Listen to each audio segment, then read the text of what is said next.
ಕಲ್ಲಿನ ಬಸವನಿಗೆ ಜೀವ ಬರುತ್ತೆ ಅಂದ್ರೆ ನೀವು ನಂಬ್ತೀರಾ? ಖಂಡಿತ ನಂಬೋದಿಲ್ಲ. ಆದರೆ ಅದೇ ಕಲ್ಲಿನ ಬಸವ ದಿನದಿಂದ ದಿನಕ್ಕೆ ಬೆಳೀತಿದೆ ಅಂದ್ರೆ ನೀವು ನಂಬಲೇಬೇಕು. ಆಂಧ್ರದ ತೀರ್ಥಕ್ಷೇತ್ರವೊಂದರಲ್ಲಿ ಇಂತಹ ವಿಸ್ಮಯಕಾರಿ ನಂದಿ ಇದೆ. ನಿಜಕ್ಕೂ ಆ ಕಲ್ಲಿನ ನಂದಿ ಬೆಳೀತಿದೆಯಾ? ಆ ತೀರ್ಥಕ್ಷೇತ್ರದ ವಿಶೇಷತೆಗಳಾದ್ರೂ ಏನು? ಆ ನಂದಿ ರಹಸ್ಯದ ಬೆನ್ನಹತ್ತಿದ ಸ್ಟೋರಿಯೇ ಇಂದಿನ ಅದ್ಭುತ ಭಾರತ.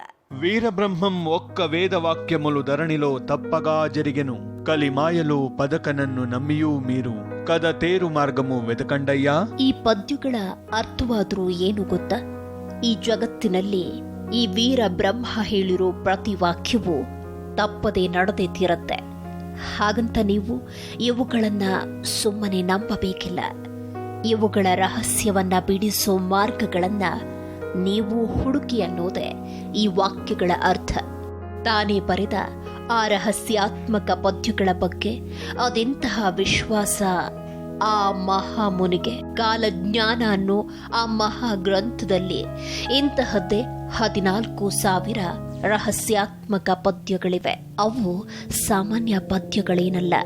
ನಿಜ ಹೇಳಬೇಕು ಅಂದ್ರೆ ಎಂದಿಗೂ ಯಾವೊಬ್ಬ ಮಹಾನ್ ಪಂಡಿತರಿಗೂ ಒಗಟುಗಳ ರೂಪದಲ್ಲಿರೋ ಈ ಪದ್ಯಗಳ ನಿಗೂಢಾರ್ಥಗಳನ್ನ ಅರ್ಥೈಸಿಕೊಳ್ಳೋಕೆ ಸಾಧ್ಯವಾಗಿಲ್ಲ. ಹಲವು ಭೂತ ಭವಿಷ್ಯಗಳ ಆಗರವೇ ಆಗಿರೋ ಕಾಲಜ್ಞಾನ ಅನ್ನು ಆ ಮಹಾನ್ ಗ್ರಂಥವನ್ನ ಬರೆದ ತಪಸ್ವಿಯಾದ್ರೂ ಯಾರು ಗೊತ್ತಾ? ಇದೇ ವೀರ ಬ್ರಹ್ಮೇಂದ್ರ ಮಹಾಮುನಿ. ತಮ್ಮ ಅಮೋಘ ತಪಶಕ್ತಿಯಿಂದ ಇಂಥ ಸಾವಿರಾರು ರಹಸ್ಯಾತ್ಮಕ ಪದ್ಯಗಳನ್ನ ಇವರು ಬರೆದಿದ್ದಾರೆ. ಆ ಪದ್ಯಗಳ ತುಂಬೆಲ್ಲ ಈ ದೇಶದ ಸಾವಿರಾರು ವರ್ಷಗಳ ಭವಿಷ್ಯವೇ ಅಡಗಿದೆ. ಇವರ ಆ ಪದ್ಯಗಳಲ್ಲಿ ನಮ್ಮ ಯಾವ ಊಹೆಗಳಿಗೂ ನಿಲುಕದ ಅತ್ಯಂತ ಕೌತುಕಮಯ ಸಂಗತಿಗಳಿವೆ. ಇದೇ ವೀರ ಬ್ರಹ್ಮೇಂದ್ರ ಮಹಾಮುನಿ ನಂದಿ ವಿಗ್ರಹವೊಂದರ ಬಗ್ಗೆಯೂ ಭವಿಷ್ಯವೊಂದನ್ನ ನುಡಿದಿದ್ದಾರೆ. ಆಂಧ್ರ ಪ್ರದೇಶದ ದೇಗುಲವೊಂದರಲ್ಲಿ ಬೃಹತ್ ನಂದಿಯ ವಿಗ್ರಹವೊಂದಿದೆ. ಆ ನಂದಿಯ ವಿಗ್ರಹವೇ ಕಲಿಯುಗದ ಅಂತ್ಯಕ್ಕೆ ನಾಂದಿ ಹಾಡತ್ತೆ ಅನ್ನೋದು ಈ ವೀರ ಬ್ರಹ್ಮೇಂದ್ರರ ಭವಿಷ್ಯ. ಇದಿಷ್ಟೇ ಅಲ್ಲ, ಕಲ್ಲಿನಲ್ಲಿ ಕೆತ್ತಲಾಗಿರೋ ಆ ನಂದಿಯ ವಿಗ್ರಹ ಜೀವ ತಳೆದು ಭೀಕರವಾಗಿ ಗುಟುರು ಹಾಕಿದಾಗ ಕಲಿಯುಗದ ಅಂತ್ಯವಾಗುತ್ತೆ ಅನ್ನೋದು ಈ ವೀರ ಬ್ರಹ್ಮೇಂದ್ರರ ಭವಿಷ್ಯ ನುಡಿ.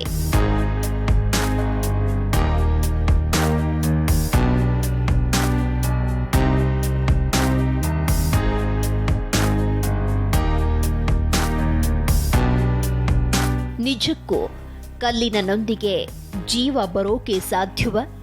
ಇಷ್ಟಕ್ಕೂ ವೀರ ಬ್ರಹ್ಮೇಂದ್ರರು ನುಡಿದಿರೋ ಈ ಭವಿಷ್ಯ ನಿಜವಾಗುತ್ತಾ? ಖಂಡಿತ ಗೊತ್ತಿಲ್ಲ.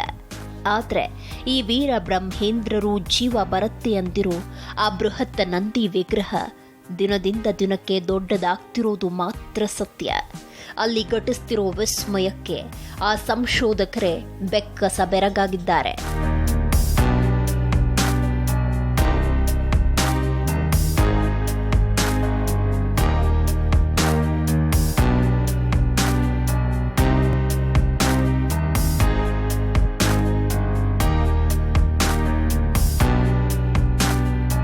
ಸುತ್ತಲೂ ಎರ್ರಮಲ್ಲ ಪರ್ವತ ಶ್ರೇಣಿಗಳು. ಆ ಪರ್ವತಗಳ ಮಗ್ಗುಲಲ್ಲೇ ಅಪರೂಪದ ಶಿವಕ್ಷೇತ್ರ.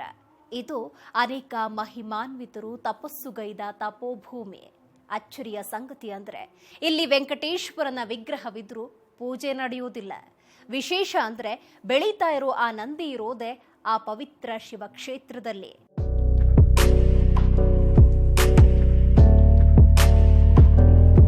ಕಣ್ಣು ಹಾಯಿಸಿದಷ್ಟು ದೂರ ಎರ್ರಮಲ್ಲ ಪರ್ವತಗಳ ಸರಮಾಲೆ. ಆ ಪರ್ವತಗಳ ಕಣಿವೆಗಳಲ್ಲಿ ಅಲ್ಲಲ್ಲಿ ಧುಮ್ಮಿಕ್ಕುವ ಜಲಪಾತಗಳು.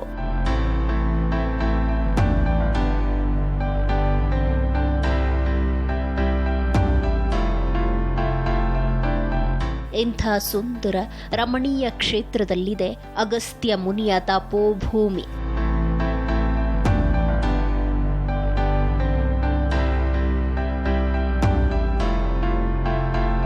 ಇಲ್ಲಿ ಶಿವ ಉಮಾ ಮಹೇಶ್ವರನಾಗಿ ಪೂಜಿಸಲ್ಪಡುತ್ತಿದ್ದಾನೆ. ಸಾಮಾನ್ಯವಾಗಿ ಶಿವನನ್ನ ನಾವು ಪೂಜಿಸೋದು ಲಿಂಗ ರೂಪದಲ್ಲಿ. ವಿಶೇಷ ಅಂದ್ರೆ ಶಿವ ಇಲ್ಲಿ ಮೂರ್ತಿಯ ರೂಪದಲ್ಲಿ ಆರಾಧಿಸಲ್ಪಡ್ತಿದ್ದಾನೆ.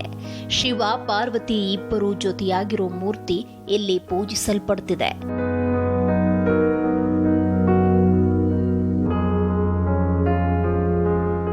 ಹಾಗೆ ನೋಡಿದ್ರೆ ಈ ಶಿವನ ಮಂದಿರದಲ್ಲಿ ಸಾಕ್ಷಾತ್ ಶ್ರೀಮನ್ನಾರಾಯಣನ ಆರಾಧನೆ ನಡೆಯಬೇಕಿತ್ತು.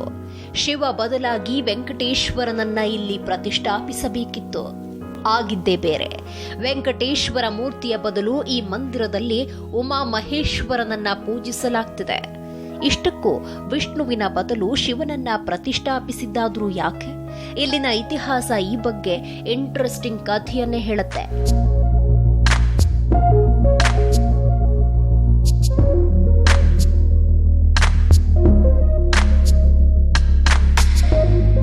ಹಿಂದೆ ಅಗಸ್ತ್ಯ ಮುನಿಗಳು ತಪಸ್ಸನ್ನಾಚರಿಸೋಕೆ ಅಂತ ಈ ಪವಿತ್ರ ಕ್ಷೇತ್ರಕ್ಕೆ ಬರ್ತಾರೆ. ಇಲ್ಲಿನ ಪ್ರಕೃತಿ ಸೌಂದರ್ಯಕ್ಕೆ ಮಾರು ಹೋದ ಅಗಸ್ತ್ಯರಿಗೆ ಈ ಕ್ಷೇತ್ರದಲ್ಲಿ ವೈಕುಂಠವಾಸಿ ಶ್ರೀ ವೆಂಕಟೇಶ್ವರನ ದೇಗುಲವೊಂದನ್ನ ನಿರ್ಮಿಸಬೇಕೆಂಬ ಆಸೆಯಾಗುತ್ತೆ. ತಮ್ಮ ಮನೋ ಸಂಕಲ್ಪದಂತೆ ಕಾರ್ಯನಿರತರಾದ ಅಗಸ್ತ್ಯರು ಸ್ವತಃ ತಾವೇ ವೆಂಕಟೇಶ್ವರ ಮೂರ್ತಿಯನ್ನ ಕೆತ್ತೋದಕ್ಕೆ ಶುರು ಮಾಡ್ತಾರೆ. ಆದರೆ ವಿಗ್ರಹ ಕೆತ್ತನೆಯ ಕಾಲದಲ್ಲಿ ಅವಘಡವೊಂದು ನಡೆದು ಹೋಗುತ್ತೆ. ಪರಿಪೂರ್ಣವಾದ ಆ ವೆಂಕಟೇಶ್ವರ ಮೂರ್ತಿಯ ಕೈ ಬೆರಳೊಂದು ತುಂಡಾಗಿ ಹೋಗುತ್ತೆ. ತಮ್ಮ ಮನೋ ಸಂಕಲ್ಪದಲ್ಲಿ ಲೋಪವಾಗಿದ್ದರಿಂದ ಮನನೊಂದ ಅಗಸ್ತ್ಯರು ಇದೇ ಕ್ಷೇತ್ರದಲ್ಲಿ ಶಿವನನ್ನ ಕುರಿತು ತಪಸ್ಸು ಮಾಡ್ತಾರೆ. ಆಗ ಪ್ರತ್ಯಕ್ಷನಾದ ಶಿವ ಈ ಕ್ಷೇತ್ರದಲ್ಲಿ ತಾನು ಉಮಾ ಸಮೇತನಾಗಿ ಸ್ವಯಂ ನೆಲೆಸಿದ್ದು ತನ್ನನ್ನ ಆ ಗುಡಿಯಲ್ಲಿ ಪ್ರತಿಷ್ಠಾಪಿಸುವಂತೆ ಆದೇಶಿಸುತ್ತಾನೆ.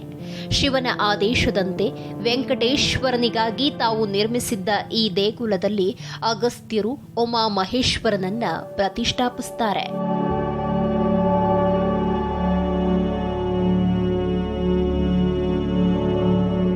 ಹೀಗೆ ಅಗಸ್ತ್ಯರಿಂದ ಪ್ರತಿಷ್ಠಾಪಿಸಲ್ಪಟ್ಟ ಈ ಉಮಾ ಮಹೇಶ್ವರರ ಸನ್ನಿಧಿ ಇರೋದಾದ್ರೂ ಎಲ್ಲಿ ಗೊತ್ತಾ? ಆಂಧ್ರದ ಕರ್ನೂಲ್ ಜಿಲ್ಲೆಯ ಯಾಗಂಟಿ ಅನ್ನೋ ಕ್ಷೇತ್ರದಲ್ಲಿ. ಯರ್ರಮಲ್ಲ ಪರ್ವತ ಶ್ರೇಣಿಯಲ್ಲಿರೋ ಈ ಯಾಗಂಟಿ ಕ್ಷೇತ್ರದಲ್ಲಿ ಈಗಲೂ ಅಗಸ್ತ್ಯರು ಪ್ರತಿಷ್ಠಾಪಿಸದೆ ಬಿಟ್ಟ ಆ ವೆಂಕಟೇಶ್ವರ ಮೂರ್ತಿಯನ್ನ ನಾವು ಕಾಣಬಹುದು.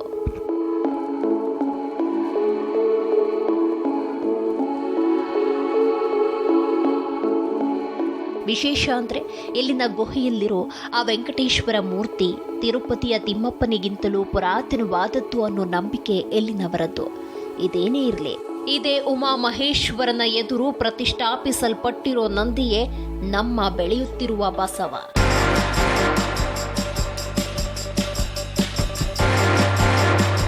ಹೌದು, ಈ ದೇವಾಲಯದ ಕೇಂದ್ರ ಬಿಂದುವೆ ಇಲ್ಲಿರೋ ಸ್ವಯಂಭೂ ಬಸವಣ್ಣ.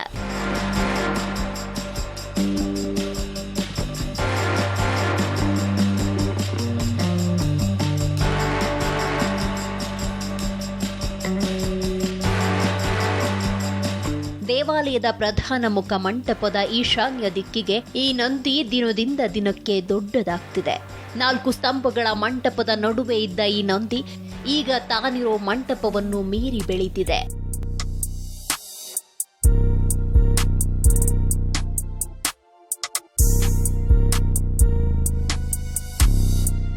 ಹಲವು ವರ್ಷಗಳ ಹಿಂದೆ ಈ 4 ಸ್ತಂಭಗಳ ನಡುವೆ ಇದ್ದ ಬಸವನಿಗೆ ಜನ ಪ್ರದಕ್ಷಿಣೆ ಹಾಕ್ತಿದ್ರು.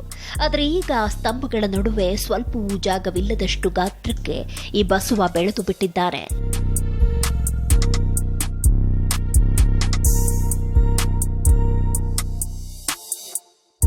ಅಚ್ಚರಿ ಅಂದ್ರೆ ಶತಮಾನಗಳ ಹಿಂದೆಯೇ ಕಾಲಜ್ಞಾನಿ ವೀರಬ್ರಹ್ಮೇಂದ್ರರು ಭವಿಷ್ಯ ನುಡಿದದ್ದು ಇದೇ ನಂದಿಯ ಬಗ್ಗೆ. ಈ ನಂದಿ ಬೃಹದಾಕಾರವಾಗಿ ಬೆಳೆದ ಬಳಿಕ ಜೀವ ತಳೆಯತ್ತೆ ಅಂತ ಭವಿಷ್ಯ ನುಡಿದಿದ್ದಾರೆ ವೀರಬ್ರಹ್ಮೇಂದ್ರ ಮಹಾಮುನಿ. ಇದಿಷ್ಟೇ ಅಲ್ಲ, ಜೀವ ತಳೆದ ಈ ನಂದಿ ಭೀಕರವಾಗಿ ಗುಟುರು ಹಾಕಿದಾಗ ಈ ಕಲಿಯುಗದ ಅಂತ್ಯವಾಗತ್ತೆ ಅನ್ನೋ ಭಯಾನಕ ಭವಿಷ್ಯವನ್ನ ಅವರು ಹೇಳಿದ್ದಾರೆ. ಭೀಕರವಾಗಿ ಗುಟುರು ಹಾಕುವ ಈ ನಂದಿಯ ಕೂಗು ಕೇಳಿಯೇ ಜನ ಸಾವನ್ನಪ್ತಾರಂತೆ. ನಿಜಕ್ಕೂ ಈ ಭವಿಷ್ಯವನ್ನ ನಂಬೋಕೆ ಸಾಧ್ಯವಾ? ಹೇಗಂತ ಪ್ರಶ್ನಿಸಿದ್ರೆ ಅಲ್ಲಿನ ಜನ ಹೇಳೋದೇನೋ ಗೊತ್ತಾ? ವೀರಬ್ರಹ್ಮೇಂದ್ರರು ನುಡಿದಿರೋ ಯಾವುದೇ ಭವಿಷ್ಯ ಇದುವರೆಗೂ ಸುಳ್ಳಾಗಿಲ್ಲ, ಮುಂದೆಯೂ ಸುಳ್ಳಾಗೋದಿಲ್ಲ ಅನ್ನೋದು.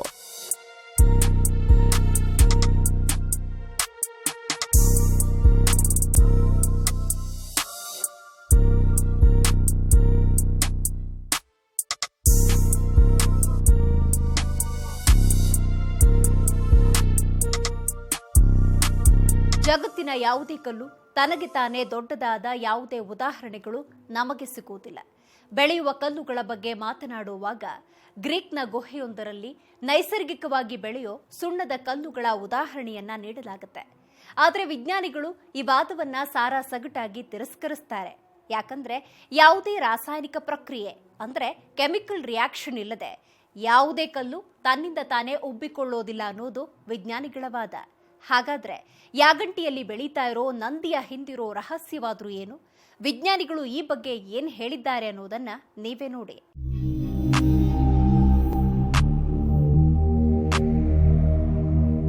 ಸೃಷ್ಟಿಯಲ್ಲಿ ಬೇರು ಮತ್ತು ಮಣ್ಣಿನ ಆಧಾರವಿರೋ ಒಂದು ಸಸ್ಯ ಬೆಳೆಯೋದೇ ಎಷ್ಟು ಕಷ್ಟ ಅನ್ನೋದು ಎಲ್ಲರಿಗೂ ಗೊತ್ತಿರೋ ವಿಚಾರ.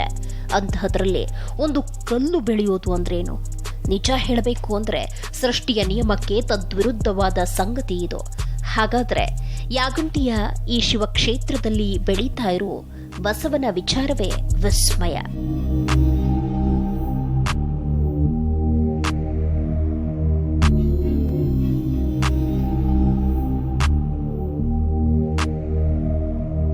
ನಿಜಕ್ಕೂ ಯಾಗಂಟಿಯ ಈ ಬಸವ ಬೆಳೆದಿದ್ಯಾ?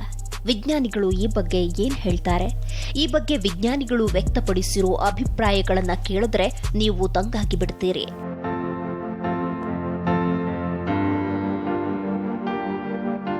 ಎಸ್, ಯಾಗಂಟಿಯ ಈ ಬಸವ ಬೆಳೆಯುತ್ತಿದೆ ಅನ್ನೋದನ್ನ ಪುರಾತತ್ವ ಇಲಾಖೆಯ ಅಧಿಕಾರಿಗಳು ಒಪ್ಪಿಕೊಂಡಿದ್ದಾರೆ. ಈ ನಂದಿ ವಿಗ್ರಹ ದಿನೇ ದಿನೇ ಬೆಳೆಯುತ್ತಿದೆಯಾ ಇಲ್ಲವಾ ಅನ್ನೋ ಹಲವು ಪ್ರಯೋಗಗಳ ಮೂಲಕ ಪರೀಕ್ಷಿಸಿದ್ದಾರೆ. ಅವರು ನಡೆಸಿದ ಪರೀಕ್ಷೆಯಲ್ಲೂ ಈ ಕಲ್ಲಿನ ನಂದಿ ದಿನೇ ದಿನೇ ಊದಿಕೊಳ್ತಿರುವುದು ಸಾಬೀತಾಗಿದೆ.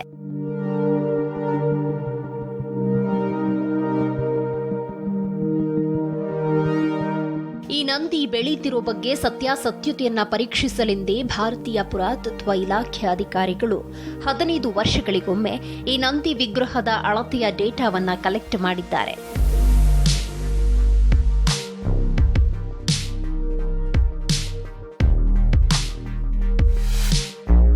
ಪುರಾತತ್ವ ಇಲಾಖೆ ಅಧಿಕಾರಿಗಳು ನಡೆಸಿದ ಈ ಪ್ರಯೋಗದಲ್ಲಿ ಪ್ರತಿ 20 ವರ್ಷಗಳಿಗೊಮ್ಮೆ ಈ ನಂದಿ ವಿಗ್ರಹ 1 ಇಂಚು ದೊಡ್ಡದಾಗಿ ಬೆಳೆಯುತ್ತಿರುವುದು ಸಾಬೀತಾಗಿದೆ. ಈ ಕಲ್ಲಿನ ಬಸವನ ಬೆಳವಣಿಗೆ ಕಂಡು ಸ್ವತಃ ವಿಜ್ಞಾನಿಗಳು ಅವಕ್ಕಾಗಿದ್ದಾರೆ.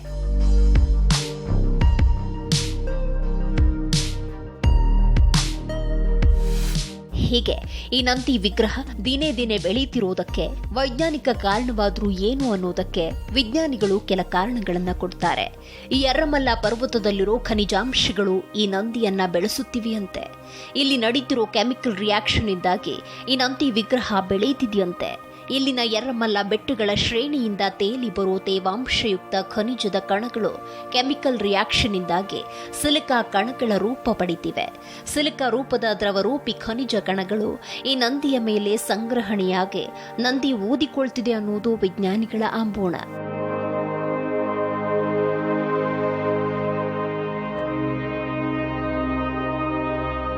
ಆದರೆ ಈ ನಂದಿಯ ಬೆಳವಣಿಗೆ ಯಾವಾಗ ಬೇಕಾದರೂ ನಿಂತು ಹೋಗಬಹುದು ಅನ್ನೋ ಅಭಿಪ್ರಾಯವನ್ನ ವಿಜ್ಞಾನಿಗಳು ವ್ಯಕ್ತಪಡಿಸ್ತಾರೆ. ಯಾಕಂದ್ರೆ ತೇವಾಂಶಯುಕ್ತ ಖನಿಜಗಳು ಸಿಲಿಕಾ ಆಗಿ ಬದಲಾಗುವ ಈ ರಾಸಾಯನಿಕ ಪ್ರಕ್ರಿಯೆ ನಿರಂತರವಾದುದಲ್ಲ. ಹಾಗೊಂದು ವೇಳೆ ಇಲ್ಲಿ ನಡೆಯುತ್ತಿರೋ ಕೆಮಿಕಲ್ ರಿಯಾಕ್ಷನ್ ನಿಂತು ಹೋದ್ರೆ ಈ ನಂದಿಯ ಬೆಳವಣಿಗೆಯು ನಿಂತು ಹೋಗುತ್ತೆ ಅನ್ನೋದು ಹಲವು ವಿಜ್ಞಾನಿಗಳ ಅಭಿಪ್ರಾಯ.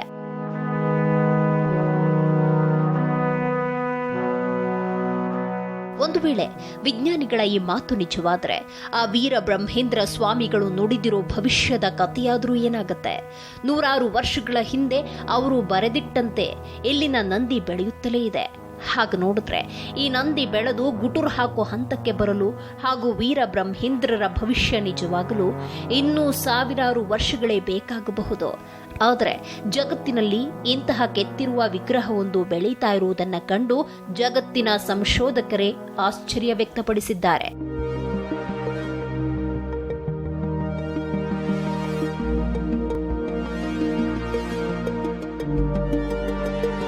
ಈ ಯಾಗಂಟಿ ದೇಗುಲದ ಬಳಿ ಅಗಸ್ತ್ಯ ಪುಷ್ಕರಣಿ ಇದ್ದು ಇಲ್ಲಿರೋ ನಂದಿ ಬಾಯಿಯಿಂದ ಪುಷ್ಕರಣಿಗೆ ನಿರಂತರವಾಗಿ ನೀರು ಬರುತ್ತಲೇ ಇರುತ್ತೆ. ಅಗಸ್ತ್ಯರು ಇಲ್ಲಿ ವಾಸವಿದ್ದಷ್ಟು ದಿನ ಈ ಪುಷ್ಕರಣಿಯಲ್ಲೇ ಸ್ನಾನ ಮಾಡುತ್ತಿದ್ದರಂತೆ. ಹಾಗಾಗಿ ಇದಕ್ಕೆ ಅಗಸ್ತ್ಯ ಪುಷ್ಕರಣಿ ಅಂತ ಹೆಸರು ಬಂತು. ಇದರ ಮತ್ತೊಂದು ವಿಶೇಷ ಅಂದ್ರೆ ಯಾವ ಕಾಲದಲ್ಲಿಯಾದರೂ ಪುಷ್ಕರಣಿಯ ನೀರಿನ ಮಟ್ಟ ಮಾತ್ರ ಒಂದೇ ಇರತ್ತೆ, ಸ್ವಲ್ಪವೂ ಏರುಪೇರಾಗುವುದಿಲ್ಲವಂತೆ.